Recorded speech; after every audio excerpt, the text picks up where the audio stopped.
Sem, né, o quanto isso impacta, principalmente aqui relacionado com as mudanças climáticas. Então a biodiversidade é entendida como essa variedade, né, que a gente tem de animais, plantas, micro-organismos, insetos e tudo que ajuda a manter essa vida, né, no planeta.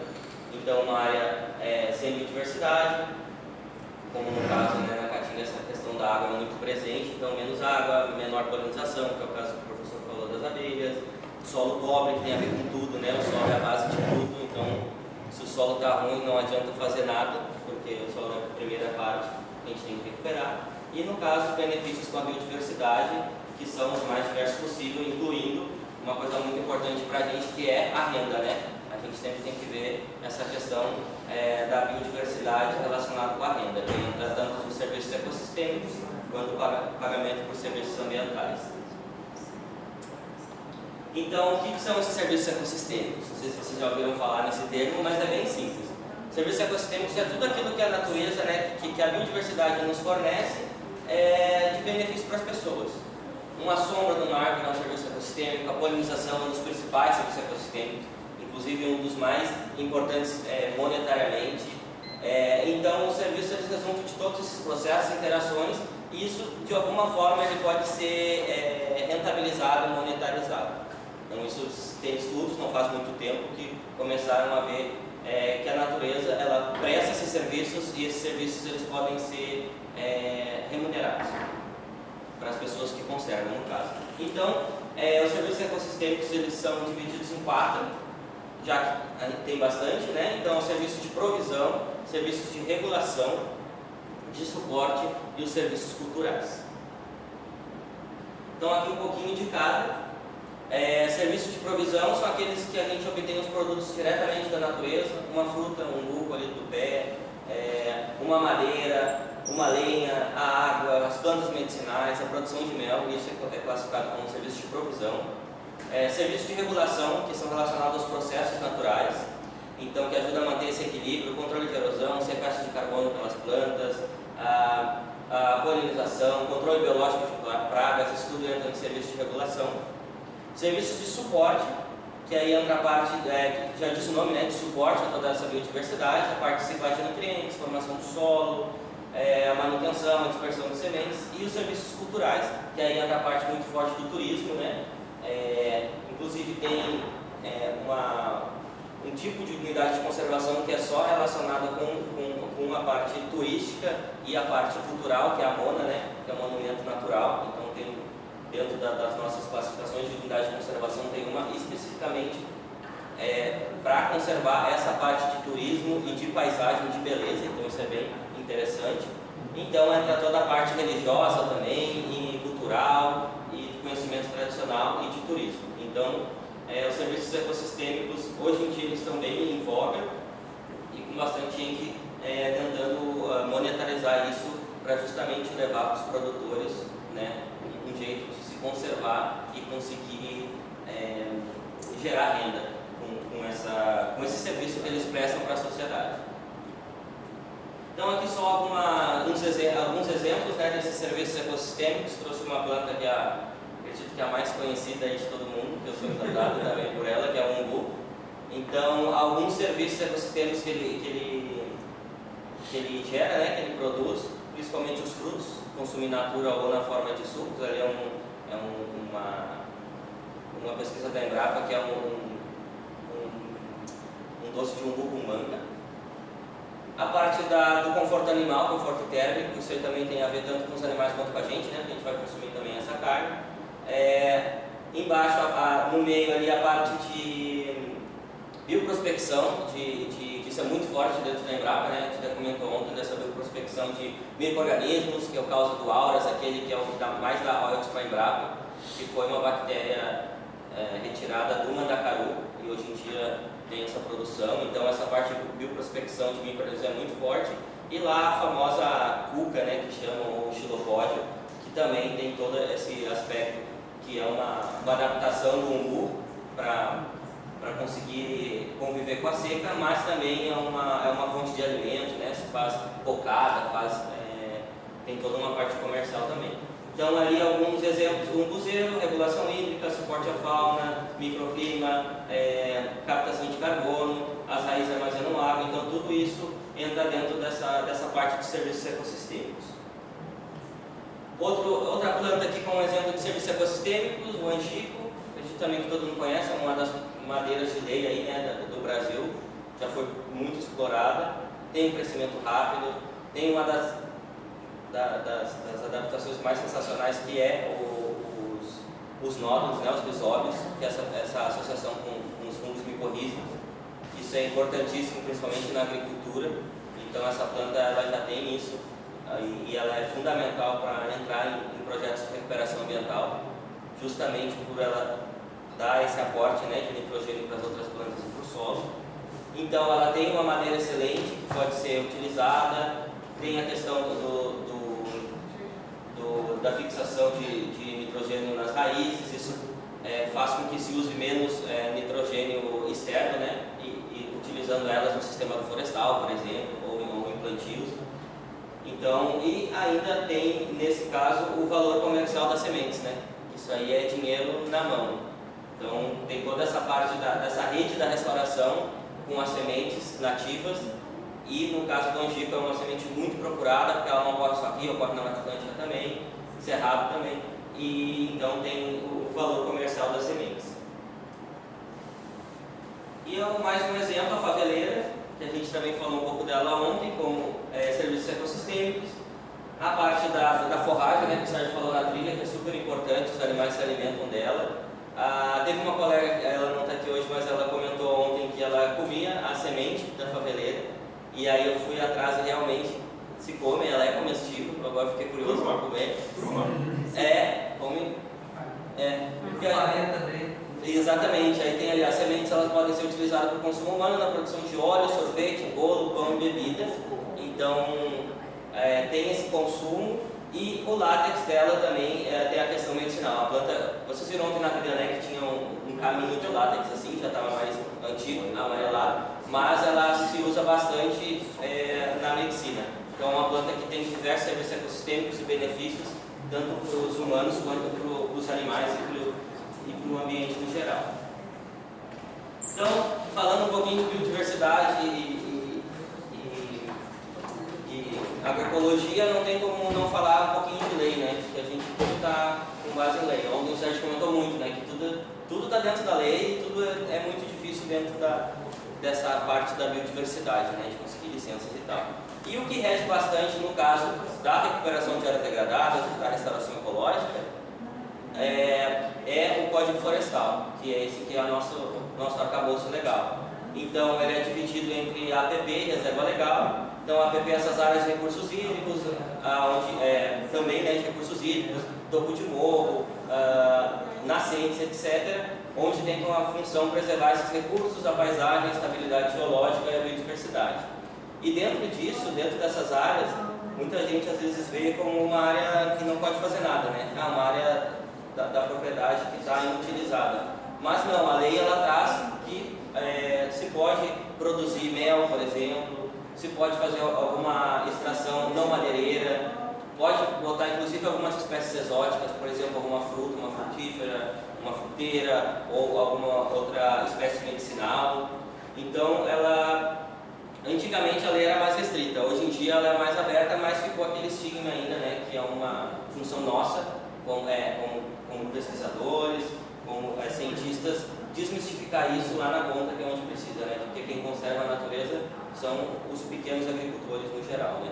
Então mais de 70% das florestas hoje está dentro de unidades privadas, privadas. Então, ali eu só botei no 13 ali, a reposição pode ser feita como plantio de espécies nativas conjugadas com a condução da regeneração natural, plantio intercalado de lenhosas perenes ou de ciclo longo, exóticas com nativas de ocorrência regional em até 50%. Então o produtor não sabe, mas ele pode plantar algumas coisas lá, exóticas, para ele explorar junto com as nativas. Isso é considerado uma recuperação. Então isso é uma estratégia para trabalhar com SAF, né, que tem esse componente de produção de alimentos junto com conservação da biodiversidade. Então, ali na última parte, pequena propriedade, pós-rural, aquela explorada mediante trabalho pessoal. Então, tem muitas coisas que eles são mais permissivos ainda para as pequenas propriedades do que para para as grandes. Isso é bem interessante também, justamente para ter essa parte da renda, né? De vincular a renda. Aqui também fala da parte do tamanho do módulo fiscal, tudo isso relacionado com essa permissividade de poder utilizar plantas exóticas em consórcio com as nativas. E a reserva legal, então, que é uma área também que tem que ter, né, aqui no caso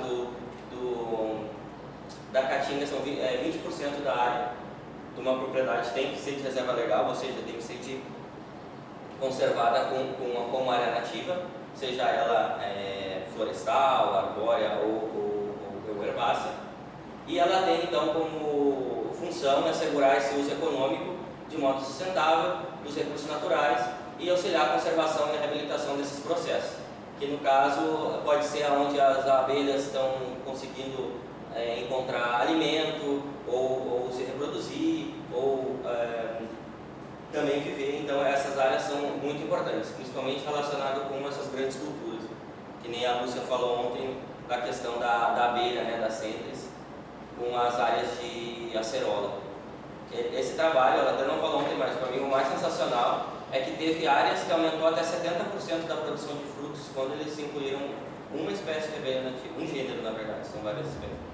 Então imagina, a biodiversidade trabalhando com a produção, mas às vezes está desconexo, né? Então eles estão trabalhando com a niágara, que é muito forte, incluindo essas abelhas nativas, botando caixas, né, de caixas ninho, e aí numa primeira observação já vimos que aumentou até, acho que foi de 30% a 70% algumas áreas de produção, só botando as caixas. Aí agora o próximo passo é fazer esse entorno para ver como está essa restauração, porque elas não se alimentam, né, só de acerola, até porque não é todo o tempo, então para ver e botar outras espécies para elas não ir embora dali e ficar sempre naquele ambiente. Então é sensacional essa parte da biodiversidade junto com a produção. Então aqui, ó, admite-se a exploração econômica mediante manejo sustentável, extração seletiva, aprovado pelo órgão ambiental. Então, no caso, poderia ser explorado até madeira dentro da reserva legal, fazer um ciclo como se fosse um SAF, né? E que tem todo esse manejo. Mas aí, no caso, teria que ter uma licença ambiental para isso, para explorar madeira. Mas a coleta de produtos não madeireiros, como frutos e sementes, é permitido, não precisa de nenhuma licença. Então, isso é bem interessante também, para a gente conseguir fazer projetos e mostrar que a lei não está contra ninguém, né? A lei ambiental. E ainda a lei, ela traz um pouco ali, eu botei em vermelho, que o tal dos incentivos por serviços ambientais, que é isso que faz há algum tempo para cá, alguns anos, que estão tentando valorar a natureza para botar um valor monetário mesmo. Assim, uma pessoa que tem 50 áreas de mata nativa, ele vai receber uma mesada de tanto, porque ele está preservando uma nascente, que é para toda a comunidade, tem a mata ciliar, tem as espécies que vão polinizar outras culturas. Então tudo isso é uma das áreas que eu gostaria de trabalhar aqui na Embrapa, dessa valorização da biodiversidade.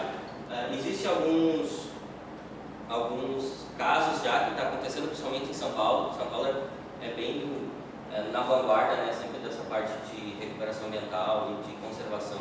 Então tem cidades, se não me engano, Rio Claro já tem, que eles ganham créditos e todo mês ganham lá 400, 500 por hectare por que está conservando.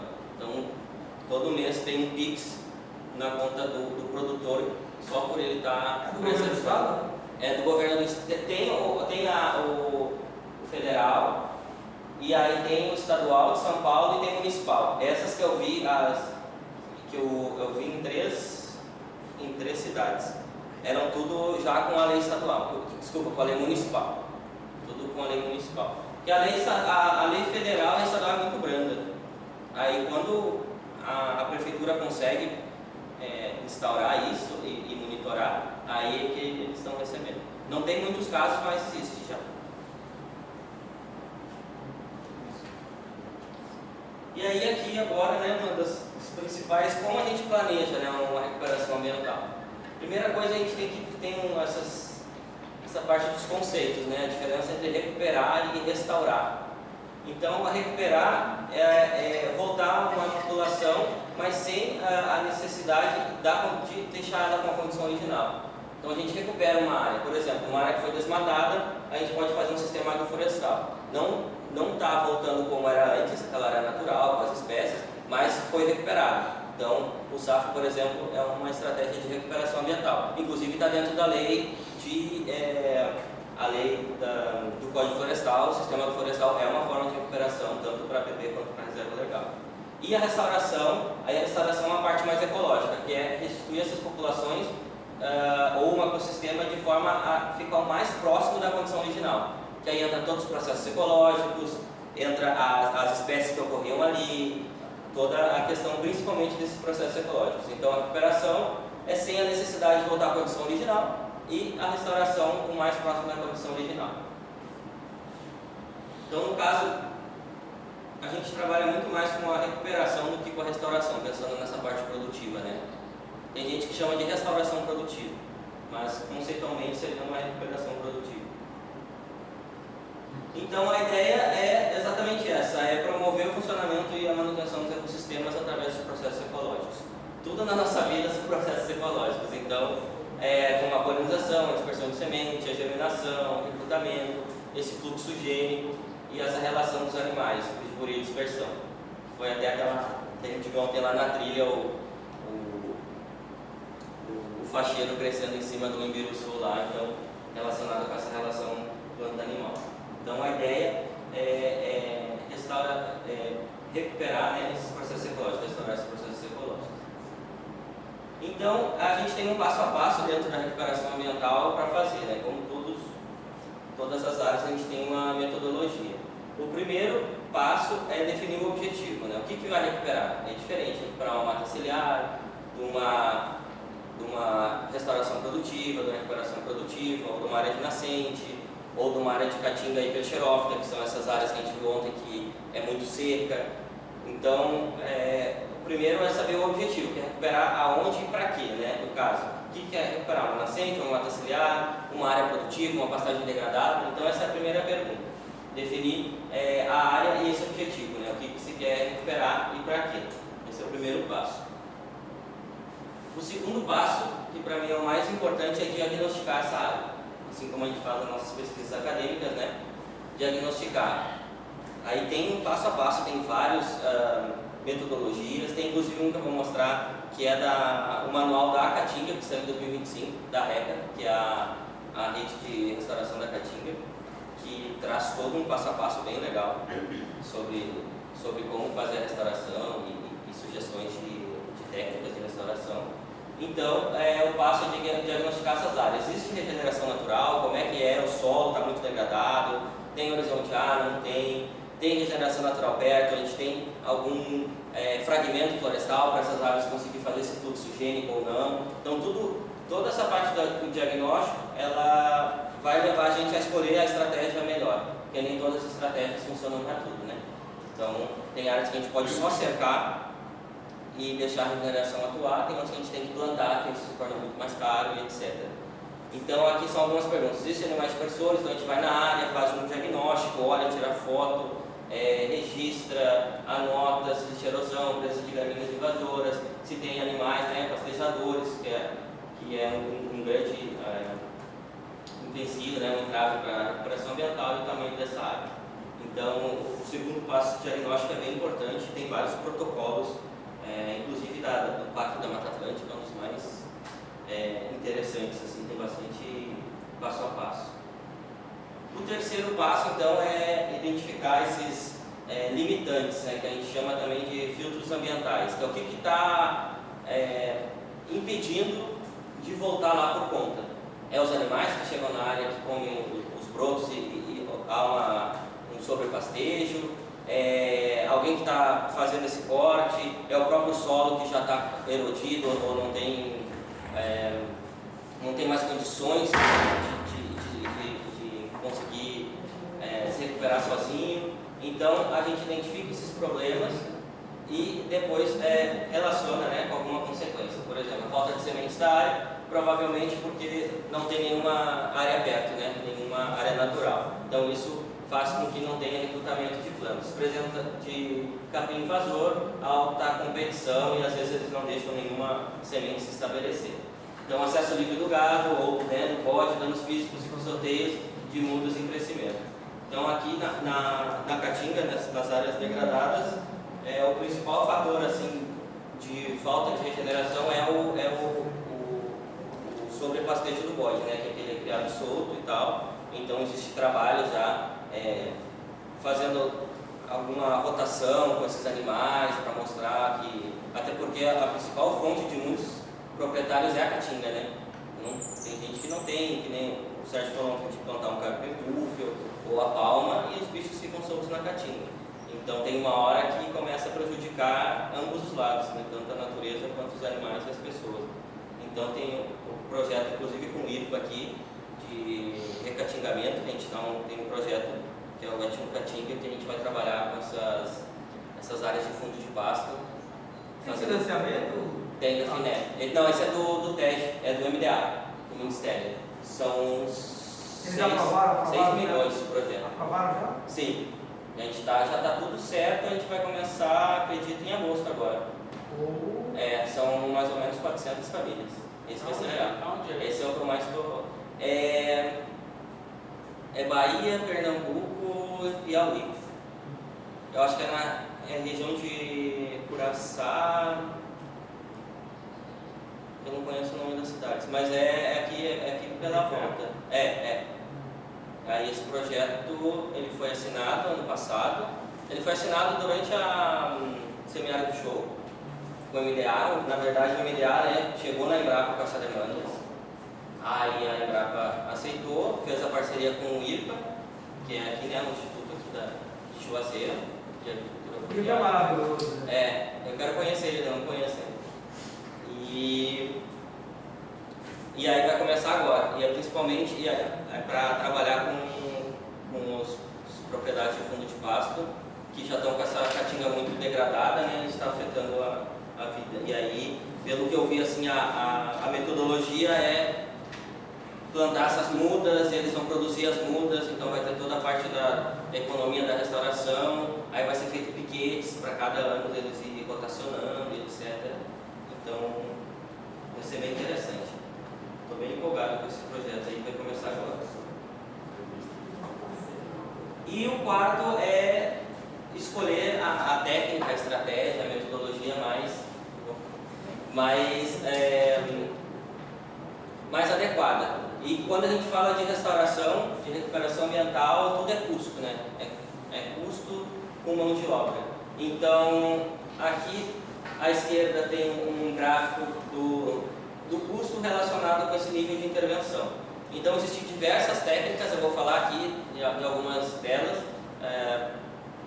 de como isso pode ser feito, essa restauração. E aí a gente parte das técnicas mais baratas, que é o cercamento e exclusão dos animais, que teoricamente é só gastar com a cerca ali, né? Alguma coisa tira os animais e a regeneração vem, mas que são para áreas que não sejam tão degradadas, porque isso é uma forma de restauração natural, né? A gente chama de restauração passiva, e a regeneração natural assistida, que é também conseguir dar algumas condições, ou limpar algumas áreas, por exemplo, se tem muito capim, abrir um pouco o solo, botar algum adubo em algumas plantas. Então essa regeneração natural assistida são algumas intervenções, mas que ainda é barata comparada com o plantio de mudas em área total, por exemplo.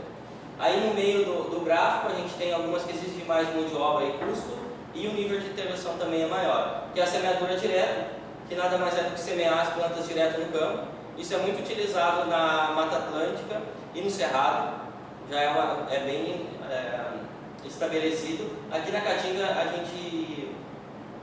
a gente vai começar a testar, já teve alguns projetos com semeadura, porque aqui tem essa questão muito forte da água, né? Então imagina, a semente vai ficar cozinhando lá, e a gente está trabalhando num projeto de criar estratégias de facilitação para que essas plantas consigam sobreviver e consigam armazenar mais água em si.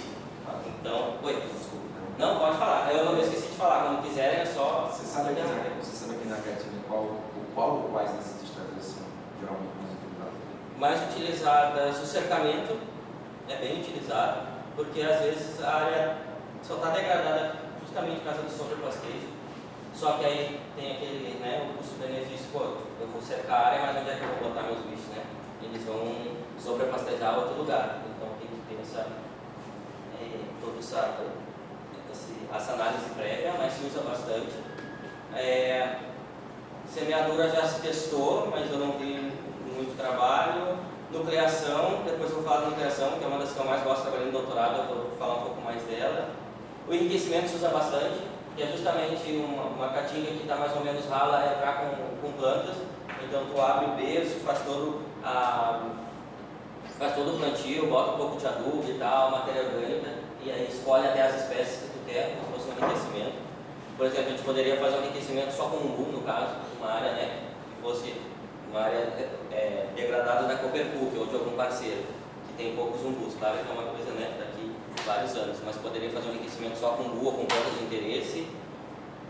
O SAF também bem utilizado aqui, e o ILPF. Tem bastante, eu sei que tem bastante pesquisa, não sei quanto está isso, porque eu ainda não fui muito a campo para ver o quanto que o ILPF é utilizado aqui. Eu sei que tem o consórcio com Palma, Búfio e Glericídia, e o Algaroba também, mas eu não sei o quanto isso está difundido aqui.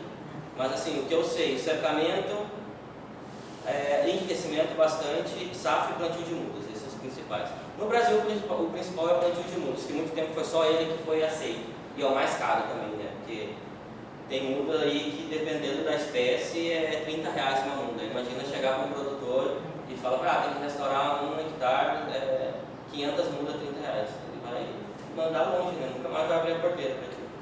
O SAF tem que ser necessariamente em áreas degradadas? Não, pode ser um SAF em áreas não degradadas. Certo. É que aqui eu estou trazendo o SAF como uma estratégia para áreas degradadas, mas ele pode ser feito enriquecendo uma área, manejando, pode ser feito num quintal, né, num quintal produtivo, quintal de uma casa. Mas aqui todas essas estratégias elas são aceitas como formas de restauração. Essa é a ideia. E aqui o que eu falei para vocês, que é esse referencial teórico, que é a minha bíblia ultimamente da RECA, que é essa rede para a restauração da caatinga, que ele traz todo um protocolo de monitoramento, de estratégias. É uma rede bem legal, e aqui eu trouxe algumas partes desse documento. Então aqui a síntese dos princípios da caatinga: restaurar com e para as pessoas, que é o principal, retomar essas funções ecológicas da biodiversidade e os serviços ecossistêmicos. Isso tudo conseguir de alguma maneira alinhar com a parte econômica, né? Restaurar a saúde do solo como componente-chave para a caatinga. A caatinga, no geral, é um solo muito pobre, né? Então é complicado, né? Tanto a parte de a parte de plantio e tal, então tem que ter muito insumo ou fazer uma recuperação muito boa, né? Plantas de cobertura, com consórcio, com plantas que são fixadores de nitrogênio. Então muita coisa a gente já tem aqui de conhecimento, é questão de aplicar. Mas assim, no geral, o solo da caatinga é um solo pobre e na nossa região muito raso, né? Também. Então contém esse avanço da desertificação da caatinga, que é super importante. Teve agora mês passado o seminário de desertificação, que foi aqui na UNEB. Não, lá é a UNEB, né? O espaço de convivência lá. Ou é da Univas? É a UNEB? É da UNEB? Foi lá. Todas essas estratégias de restauração estão dentro desse documento de combate ao avanço da desertificação, então isso é super importante. Isso é interessante para a gente que trabalha aqui, que também vai ter bastante recurso e a gente pode pensar em trabalhos e considerar esse contexto das sazonalidades dos ecossistemas, né? Que aqui na caatinga o principal esse período da chuva. A gente tem que tudo pensar nisso, senão dinheiro jogado fora, mão de obra, tudo em vão. Então a gente tem que pensar muito forte nisso, e com as mudanças climáticas ainda fica um pouco mais instável, né? Mas a gente está aí para pesquisar e aprender a contornar esses problemas. Aqui o que traz nesse livro algumas técnicas, o objetivo delas, o nível de intervenção, o custo, que é importante, quais os princípios, os principais benefícios e as limitações. Então, como, por exemplo, o SAF, né, Sistema Florestal, o princípio é restauração produtiva, integração entre restauração e produção agrícola, o nível de intervenção é alto, porque tem que fazer todo o manejo, né? O SAF ele é muito legal, mas ele demanda uma mão de obra muito grande, porque tem toda essa parte das culturas agrícolas e a parte de manejo. Custo estimado varia conforme as espécies, a estrutura, tamanho de área também, quantidade de pessoas. Principais benefícios: geração de renda, segurança alimentar e inclusão social, e as limitações: necessidade de capacitação técnica, apoio institucional e adequação ao contexto cultural. Aí a gente pode pegar outra aqui, a transposição de solo, que é uma que eu vou falar depois, que eu gosto bastante também. Restauração da saúde do solo, introduzir o banco de sementes e os micro-organismos do solo, que é bem importante. É uma técnica moderada na intervenção, porque, como o nome já diz, a transposição, tu vai em algum lugar que já está estruturado, uma floresta, por exemplo, lá na Trilha da Caatinga, algum lugar ali, tu tira algumas porções de solo, aí traz toda a matéria orgânica, micro-organismos, sementes desse banco e leva para uma área degradada. Então a gente pode fazer isso em forma de núcleos de vegetação, que a gente chama, e aí aos poucos vai se recuperando. Depois pode plantar mudas ou as próprias sementes, se ela tiver melhores condições, elas vão crescendo e formando esses núcleos.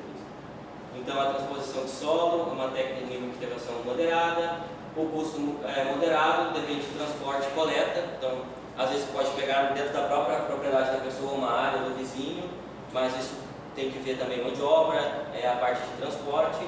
Os benefícios: melhora a estrutura e a fertilidade do solo e a regeneração natural, porque tu traz todos os micro-organismos, a parte química do solo também, né, um solo mais fértil teoricamente, e ainda as sementes.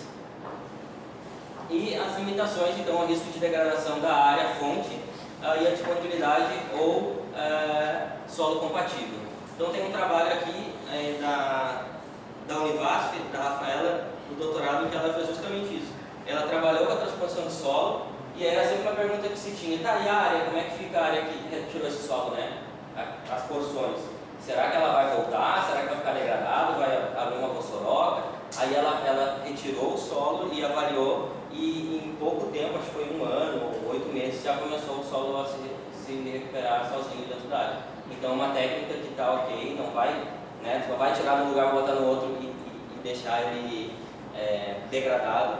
Então é uma técnica bem interessante e bem barata. É bem utilizada também. Tá, Oi? A nível de profundidade desse corpo tem... É pouco, deixa eu ver, a gente pegava 50%, de 5 a 10 centímetros. É bem pouquinho, só uma camadinha superficial. E recuperar como essa área? A que ficou o solo, ela se recupera sozinha. Retirou, é sozinha? Ela se recupera São sozinha. processos erosivos, né? É isso. Vento, intemperismo. Ela, pelo menos os locais que ela trabalhou aqui na Caatinga, ela viu que não, depois de um tempo se recuperava, não tinha problema nenhum. Aí não foi a fundo para ver, né, o que ela avaliou, se foi questão nutricional ou da cobertura vegetal, mas... E isso dentro também, isso é utilizado muito em florestas tropicais, Mata Atlântica e Amazônia principalmente. Então a gente pensando em entrar numa floresta e tirar uma porção do solo, em 1 semana já está tudo coberto, né? Mas é solo que tem muita matéria orgânica, né? Sim, isso. Mas, assim, aqui na Caatinga dá para ser usado também, porque tem áreas que nem lá na Trilha da Caatinga, que a gente poderia tirar com bastante matéria orgânica e toda a estrutura do solo, resto de raiz, matéria, tudo, né, que vem junto, e levar para uma área, por exemplo, que está em processo de desertificação, que não tem nada, sabe? Então e aí isso se faz normalmente em núcleos, mas se usa bastante para áreas de mineração. Na verdade, isso está dentro isso é uma lei para recuperar áreas mineradas. Eles tiram o que eles chamam de topsoil, que é toda a camada horizontal orgânico do solo. Eles deixam um lugar parado, exploram aquela mina que ela cava lá durante anos. Aí depois, quando parou, eles têm que voltar com tudo aquilo e botar de volta ao horizonte. Então é a mesma coisa, uma transposição de solo, só que demora mais tempo. Mas é bem legal. Eu testei no meu doutorado e foi muito bom. E aqui umas áreas de só mostrando uns exemplos, né, de algumas áreas degradadas que poderia se trabalhar com essas técnicas. Aqui lá no Piauí, a gente estava indo num assentamento Marrecas, então uma área que eles botavam bastante, do lado da estrada, bastante lixo, etc. Que poderia trabalhar aqui, por exemplo, com um cercamento de área, ou com enriquecimento, ou com alguma... assim, porque a gente tem uma matriz ali florestal, uma matriz de caatinga perto, então eu acredito que cercando essa área ou alguma estratégia pontual daria para fazer. Aqui também uma área já que um pouquinho mais degradada, um pouquinho mais uma área de um processo de desertificação, mas também com uma área natural atrás, então até com algumas espécies já apontando na paisagem. Então estratégia simples aqui não seria problema para algum tempo depois já está restaurado toda essa faixa.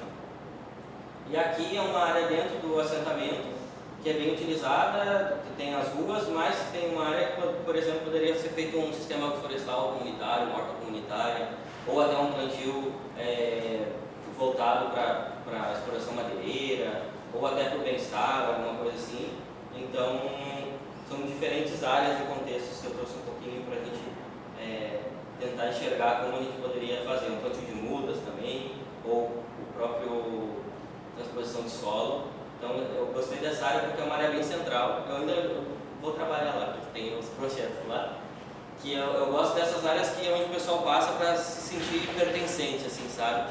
Não uma coisa muito longe, lá numa propriedade, que é difícil de chegar, mas uma coisa que seja visual. Porque aqui o pessoal da escola, a gente trabalha lá com uma escola técnica, é uma área onde os alunos passam todo dia. Então seria muito interessante fazer alguma estratégia ali para que eles consigam ver e acompanhar isso diariamente. Aqui é uma outra área lá que é umas vossorocas enormes, são uns 2 metros de altura, que aí nesse caso já é difícil entrar só com aquelas técnicas, teria que ser feita toda uma bioengenharia antes, né? Porque se a gente botar aqui espécie, ou transposição, ou plantio de mudas, na primeira chuva elas vão tudo embora, é dinheiro jogado fora e mão de obra também. Então nem sempre só aquelas estratégias de recuperação ambiental elas são importantes, por isso tem que ser feito esse diagnóstico. Nesse caso aí teria que ser com uma retro e botar pedra. Eu sempre tive curiosidade assim, qual é o limite que você chega com a Vossorocas? Essa aqui não tem mais jeito. Cara, essa aí é difícil. Olha, pra mim... É outra engenharia. Eles chamam de bioengenharia, o nome disso, né? Mas pra mim, todas têm jeito, só tem... É tudo custo. É tudo custo. Porque no caso de uma dessas, tinha a vossoroca que era se uma pessoa caía, quebrava a perna lá. E tem um lago ali bem bonito.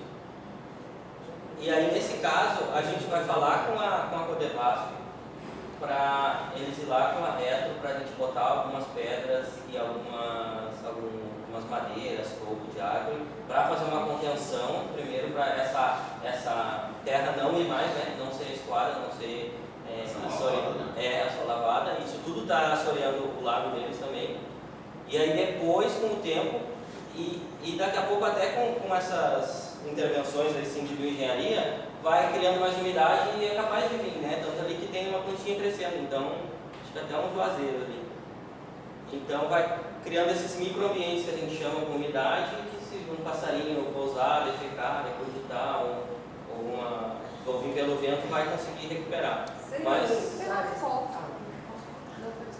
Pela foto, isso daí não faz parte da parede de contenção desse tá parecendo um açude, né? O açude é lá embaixo. É lá embaixo, tá distante. Esse aqui, essa área toda é onde o pessoal vem, desce para tomar banho e tal, ali tipo uma área de lazer.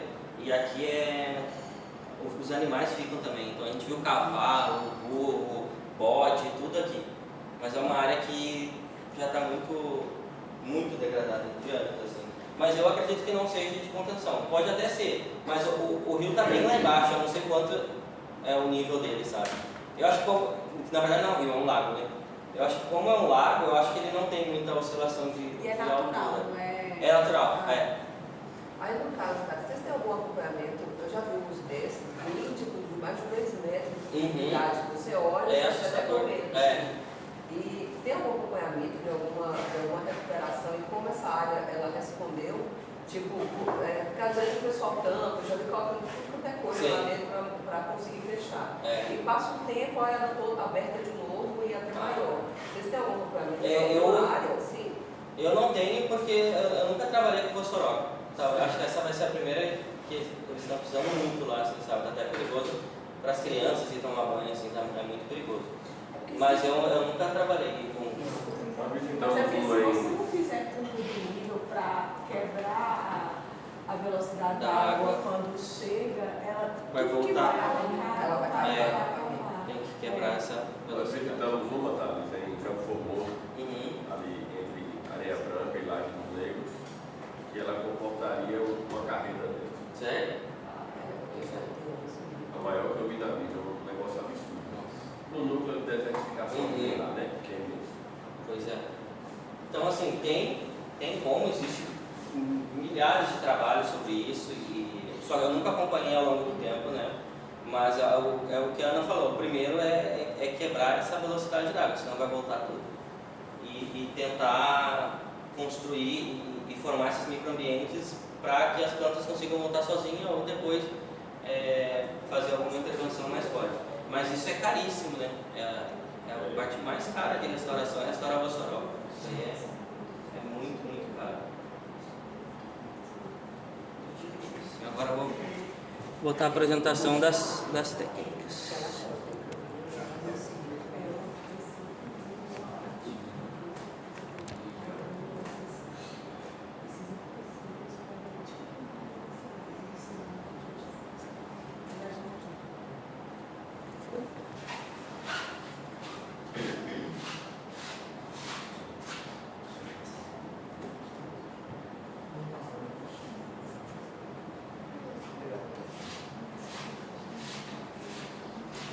Agora eu vou falar um pouco das técnicas em si, o que se tem, o que pode usar, o que a gente utiliza, algumas coisas voltadas para a caatinga também.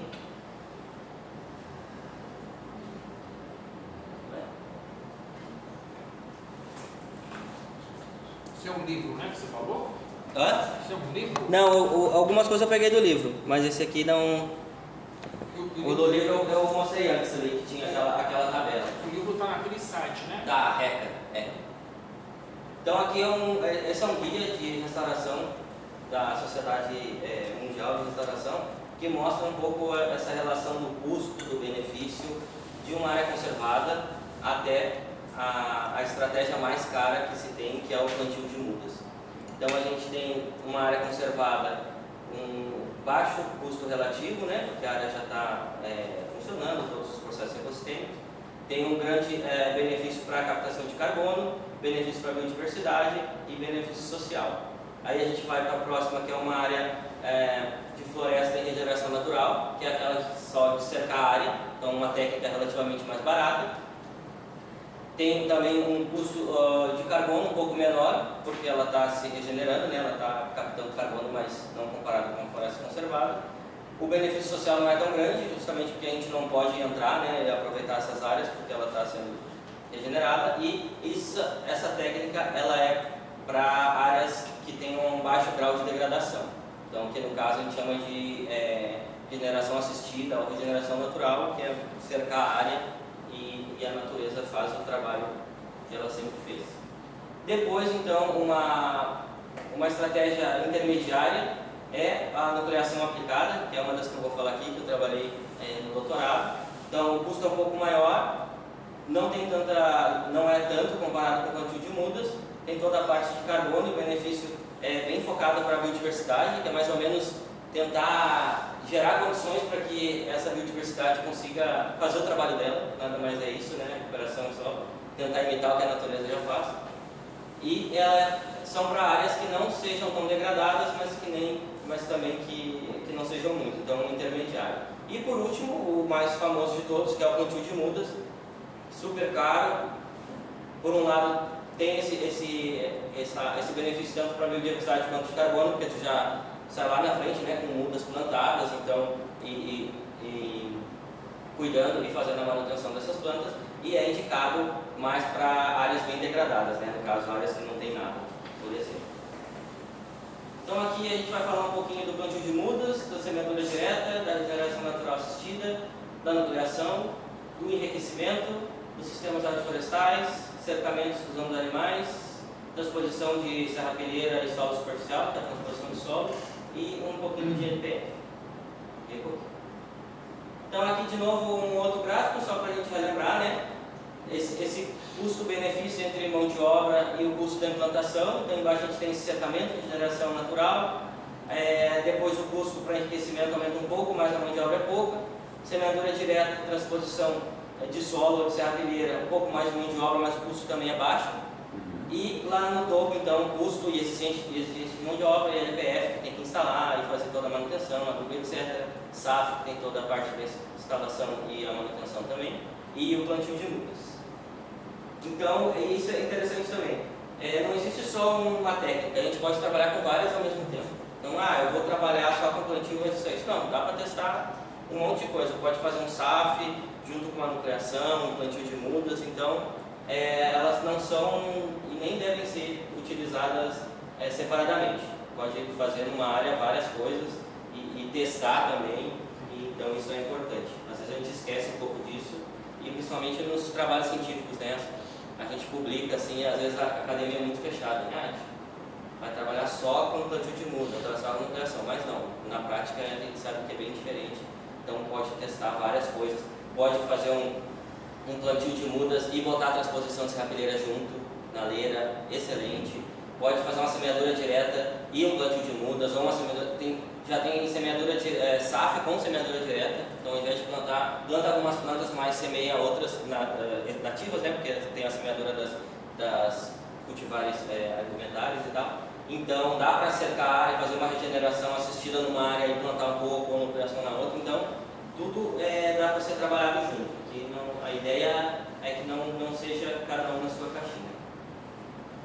Então aqui só relembrando, né, os serviços de natureza, os serviços ecossistêmicos, provisão, regulação, suporte e culturais, isso está sempre atrelado a tudo que a gente faz dentro da restauração, está relacionado com os serviços ecossistêmicos e quanto isso vai trazer de benefício tanto para a natureza quanto para as pessoas.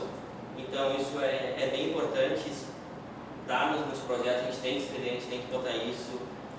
Tem agora, né, como eu falei, trabalhos que estão monetarizando isso, valorizando, então isso é importante a gente trazer essa abordagem dos serviços ecossistêmicos. E aqui então começar falando um pouquinho. A primeira técnica, que é a mais barata, é o cercamento e a exclusão dos animais, que é também chamado, né, descanso da terra. Então é uma área que nada mais é do que cercar ela para ver se a natureza faz o trabalho dela sem a presença dos pastejadores ou das pessoas também, né? Pode ser um corte seletivo ou os animais. Então essa seria a técnica mais barata, mas ela não funciona para todas as áreas. Isso são para as áreas que já têm uma resiliência maior, ou que é próxima de um fragmento florestal, ou que já observa que tem algumas mudas crescendo, mas ela é a que se utiliza bastante em algumas regiões, mas depende muito do contexto. Então nada mais é do que consistir, né, em proteção da área contra o pisoteio dos animais para garantir que as plantas jovens consigam sobreviver e crescer. Isso aqui é a mais básica relacionada com o curso. A segunda então é a transposição de solo e de serrapilheira, que também é super simples de explicar, como eu já falei, vai numa área conservada, retira porções de solo de 20 por 20 com 10 a 15 centímetros de altura, bota dentro de um saco, de uma caixa, leva isso para uma área, despeja. Ali vai vir toda a matéria orgânica, vai trazer um pouco mais de umidade, vai trazer o banco de sementes do solo, vai trazer a edafofauna, que é os animais que vivem no solo, vai trazer toda essa química já. Então isso tudo traz como se fosse uma porção saudável para uma área que não está saudável. Então isso é feito com reta escavadeira, com pá, com pazinha, o que tu tiver, e o tamanho depende. Tem em grandes áreas, em grandes porções, em áreas de 1 metro quadrado. Eu no meu doutorado eu trabalhei em áreas de 1 metro quadrado e funcionou muito bem. A outra técnica é a regeneração natural assistida, que nada mais é do que uma ajudinha na natureza, então dá um pouco mais de espaço, evitar um pouco de mato competição. No caso aqui, né, como na foto, retirar ali, fazer um coroamento que a gente chama, tirando um pouco dessas espécies herbáceas para ela dar uma respirada, conseguir concentrar um pouco mais desses nutrientes para a planta sobreviver e desenvolver. Então pode fazer uma captação de água in situ também, que é interessante aqui, né? Uma bacia ali para conservar um pouco mais de água, botar um pouco de matéria orgânica ou de algum adubo, ou utilizar essa palhada, né, como mulching, que a gente chama, que é para conservar o solo, essa umidade do solo, que é super importante para as mudas. Então essa regeneração natural assistida também é uma técnica de baixo custo, mas que é bem eficiente, a gente chama de coroamento.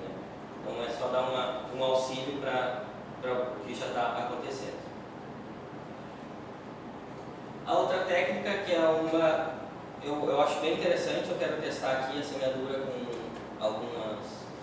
algumas outras técnicas, e nada mais é do que fazer uma muvuca de sementes, que é esse mix de sementes, tanto de sementes nativas quanto de plantas de cobertura, feijão guandu, milheto, crotalária, para recuperar esse solo, para trazer um pouco mais de nutriente, para proteger as plantas, que elas têm crescimento mais rápido. Então, às vezes um herbívoro comer essa planta e não comer a planta nativa também, né? Daqui a pouco chega lá um carreiro de formiga cortadeira, eles vão tudo no feijão guandu e não pegam uma tua plantinha de nativa. Então tem todo um sistema de proteção com essas sementes, a gente chama plantas de serviço também, mas são essas sementes de cobertura, junto com as nativas, claro. E a ideia aqui então é fazer esse mix, né, essa muvuca, tanto com espécies nativas quanto de interesse para a restauração. E isso também pode ser feito, a semeadura ela pode ser feita em núcleos, ela pode ser feita em linhas, ela pode ser feita em área total, depende de recurso, de pessoas, do que tu quer restaurar, de valores, tudo. Então tem trabalhos que fazem em linhas, tem trabalho que planta as mudas e faz a semeadura em linha. Uma coisa que o pessoal pergunta, mas é muita semente por metro quadrado, né? Como é que isso depois elas vão crescer, vão brigar entre elas se entendem, não se preocupem. E a ideia é que elas se virem mesmo, sabe? Uma ajudar a outra, depois vai ficar duas, vai ficar uma, não tem problema. Elas se entendem ali, porque na natureza ocorre isso também, claro que não nessa quantidade, mas tem essa competição. Então pode ser que tenha competição, pode ser que tenha facilitação, pode ser que ali no meio cresça um mongico que tenha a raiz fixadora de nitrogênio, né, os nódulos, e outras plantas, ela pode servir como uma nurse species, que a gente chama, que é uma espécie enfermeira ali, guarda-chuva, para as outras virem e crescer junto. Então...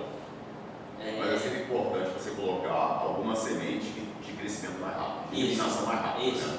A gente bota semente de crescimento rápido, crescimento lento, semente pequena, semente grande, aí tem as proporções, né, de quantidades. Às vezes tem gente que faz por quilo, tem gente que faz por unidade, tem gente que faz por taxa de germinação, então tem várias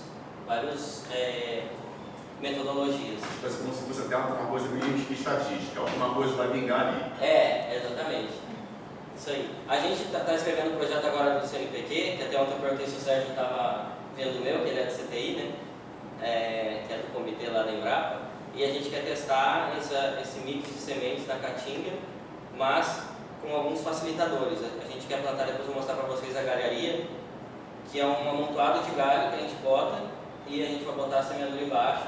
A gente vai testar com hidrogel, com palhada, vai testar isso separado, depois em conjunto, e a gente separou as plantas em 3 categorias de ecologias funcionais, de ecologia funcional, que é as plantas aquisitivas, intermediárias e conservativas, que como se fossem as pioneiras e as tardias, assim. Plantas com crescimento mais rápido, que tem a folha uma folha menor, uma folha maior, mais espessa. Então tudo isso, cada característica dessa está relacionada com alguma questão fisiológica da planta. Então a gente vai separar isso e vai plantar para ver quais são mais indicadas para cada tratamento, para depois ver se realmente dá para a gente fazer algum protocolo, alguma metodologia de semeadura na caatinga. E claro, também a questão, isso tudo é relacionado com a umidade, né? E a gente vai também fazer a captação de água in situ. como se fosse uma banheira, assim, alguma coisa, para fazer essa captação de água em si. Então é um dos trabalhos que a gente está escrevendo para testar.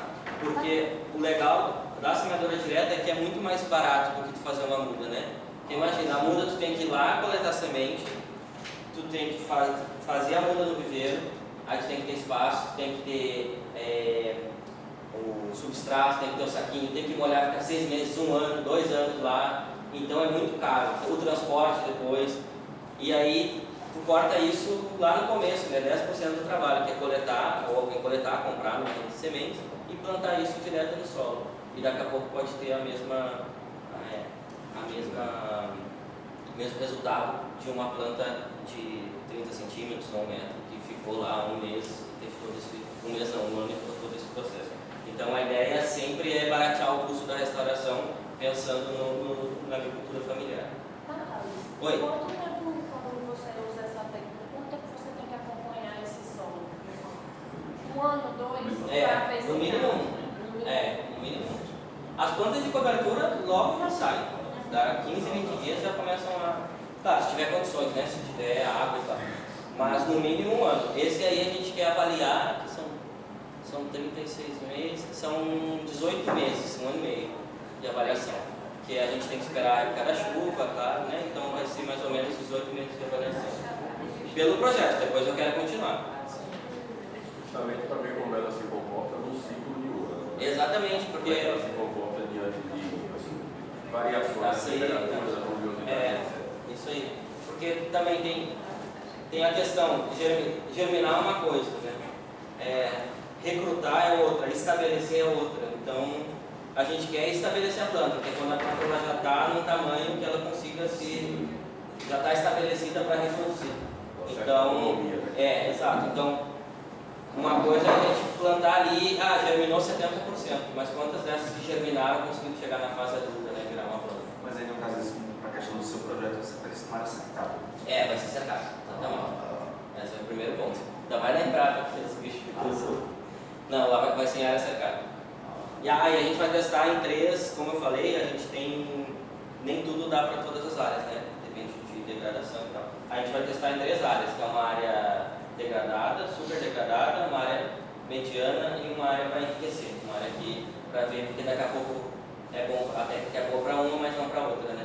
Então a gente vai testar em diferentes graus de degradação. Com as mesmas espécies? Com as mesmas espécies. As espécies, tudo é a mesma coisa. A gente vai testar em 3 áreas, para ver se vai dar certo. Porque aí a gente vai fazer essa parte do solo, questão do solo, da vegetação. Lá no próximo mesmo, na própria Embrapa, tem essas características. Tem. Caraca. Ali lá na Caatinga, onde vocês foram, Sim. na estradinha, são muitos. Vocês lembram quantos hectares? Vocês lembram?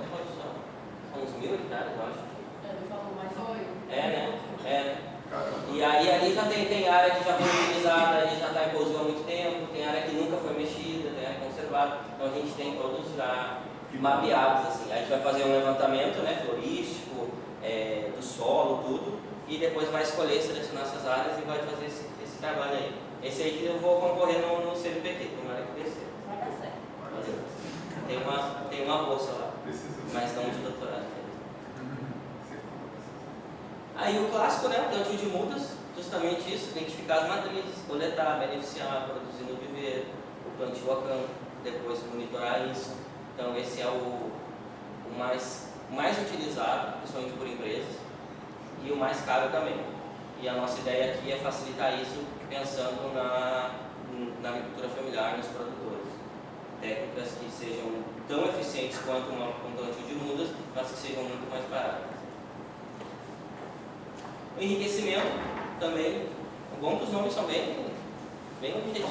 O enriquecimento nada mais é do que enriquecer uma área, né? Sim. Então, tu olha uma área, tá ruim, tem muita planta só de um tipo, gostaria de enriquecer com outras plantas para uso medicinal, comercial, queria botar umbu, maracujá, uma madeira, uma baraúna para daqui uns anos conseguir um grama de cambão para produzir mel, meliponicultura, etc. Então,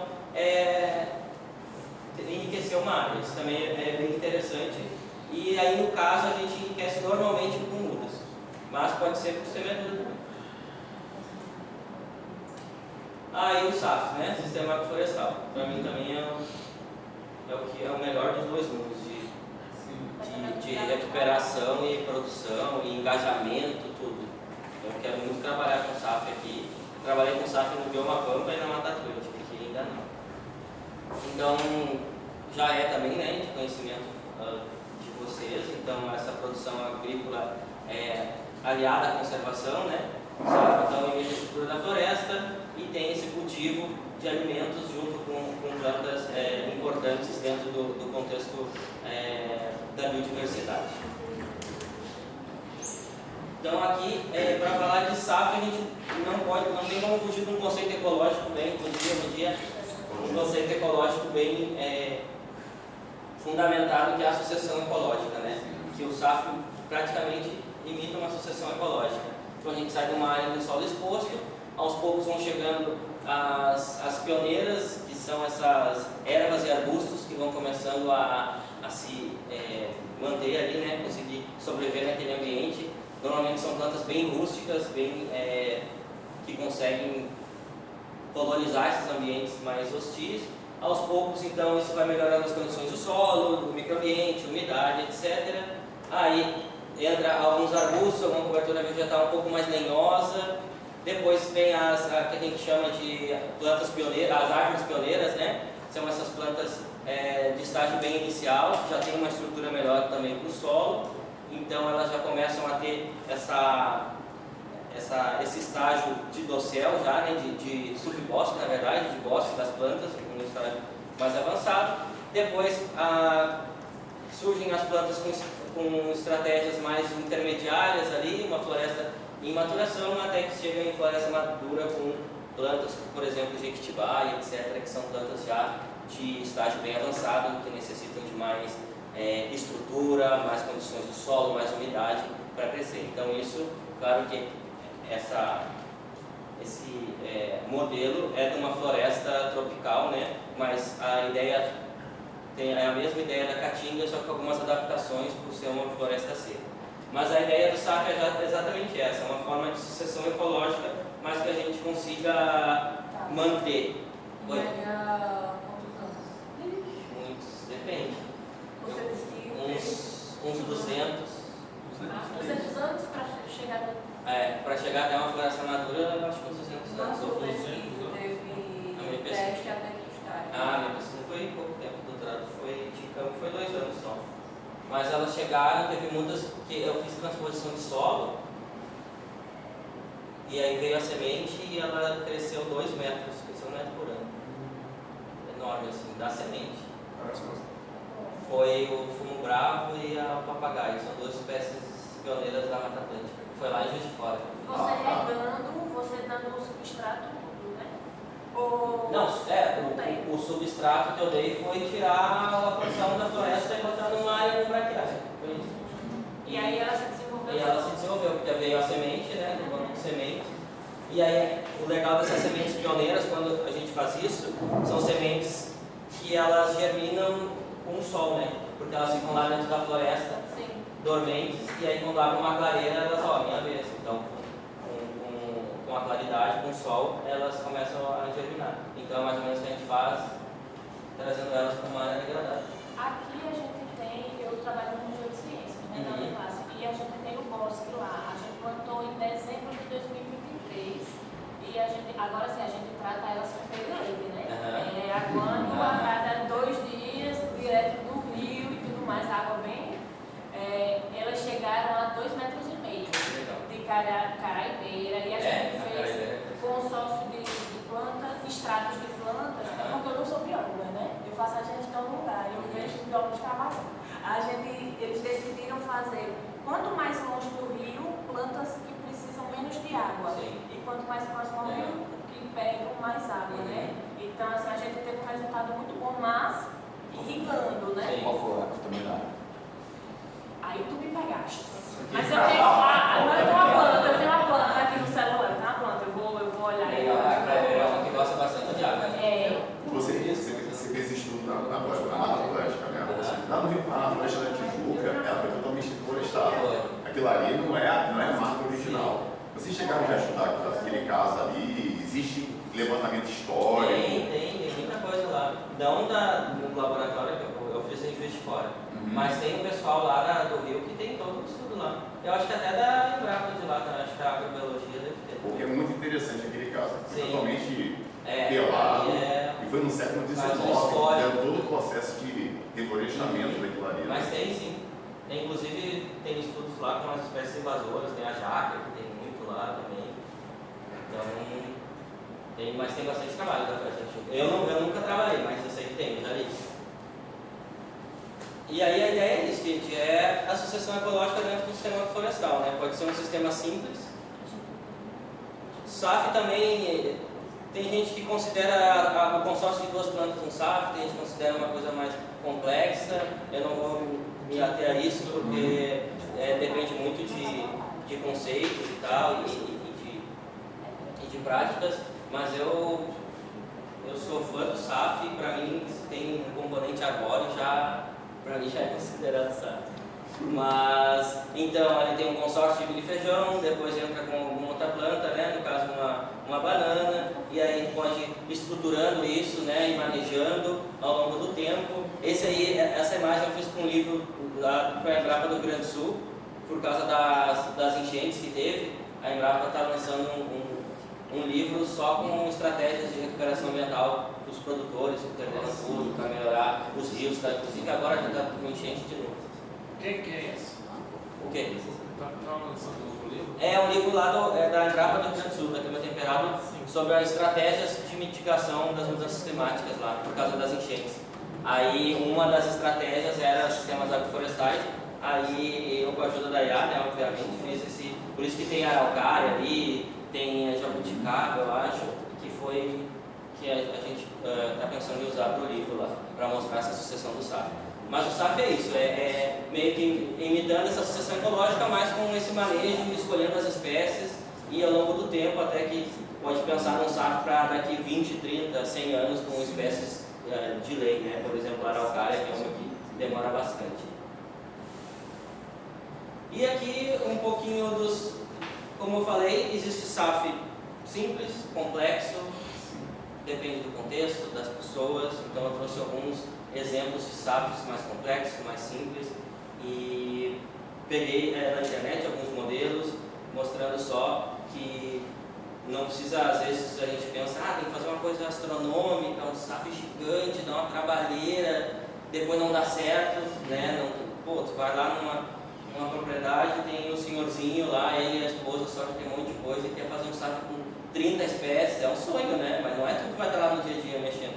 Então, existem SAFs complexos, existe SAF mais simples, pode ser feito ele intercalado, pode ser feito ele em linhas, então tudo isso, a ideia é sempre construir junto, né? De forma coletiva, não chegar lá com uma receita de bolo, nem com um SAF, que aqui no caso eu estou mostrando como uma forma de recuperação ambiental, e nem também com uma estratégia de recuperação. Então tem que ter todo aquele diagnóstico da área, das pessoas, a parte social, quem vai fazer, como que vai.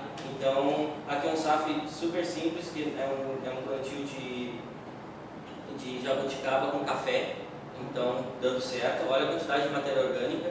Então a ideia é justamente essa, que dê certo e que gere renda para o produtor e alimento. Então um SAF com hortaliças, bem também em estágio inicial, bem bonito, bem simples, e depois daria para botar, por exemplo, maracujá da caatinga, alguma coisa assim. Então a gente vai fazer um SAF de hortaliças lá no Piauí, onde eu mostrei das rossorocas.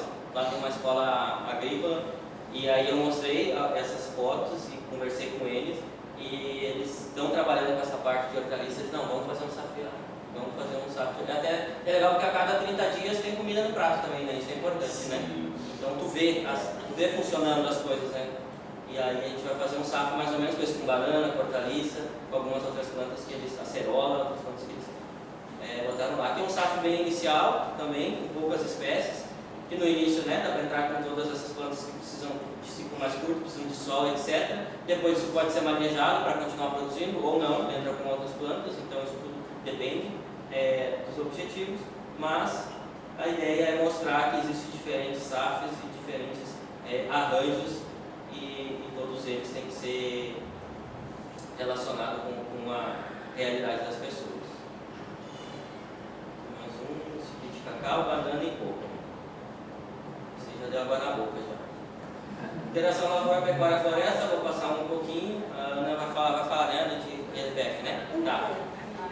só também, acredito que todo mundo já tenha ouvido falar, o nome já de estudo também, maravilhoso esse nome, Lavoura, Pecuária, Floresta. Então, a ideia é integrar plantas com os animais, com forragem. Essas plantas arbóreas servem, como na foto, para conforto térmico desses animais, que é super importante. Pode ser feito também alguma extração, ou medicinal, alguma outra coisa frutífera, isso tudo depende das espécies que quer usar. Tem também ou madeireira também, né? Tem gente que faz os ILPF com mogno, com eucalipto, no Goiás, faz umas linhas, ganha um monte de dinheiro lá cortando, depois plantam de novo. Então tem toda essa função. Tem a parte também, né, da matéria orgânica caindo e melhorando esse solo e as plantas que os animais se alimentam. Então a ideia é essa, né, da integração lavoura, pecuária e floresta. Quero inteirar mais aqui na Caatinga. Tem uma linha bem forte lá, né, de ILPF, né? Isso.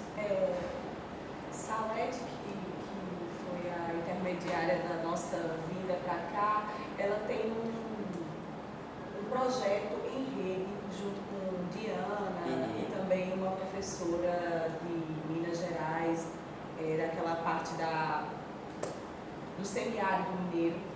E aí ela tem esse projeto que é ILPF com glicídia, lá numa área que primeiramente era como se fosse uma área demonstrativa e depois agora já é experimento de mestrado de uma das meninas que está lá e ela está testando, né, a glicídia com búfalo e também a crapilha com búfalo, que não é uma espécie daqui, né, mas que ela tentou implementar para ver como que se comportava.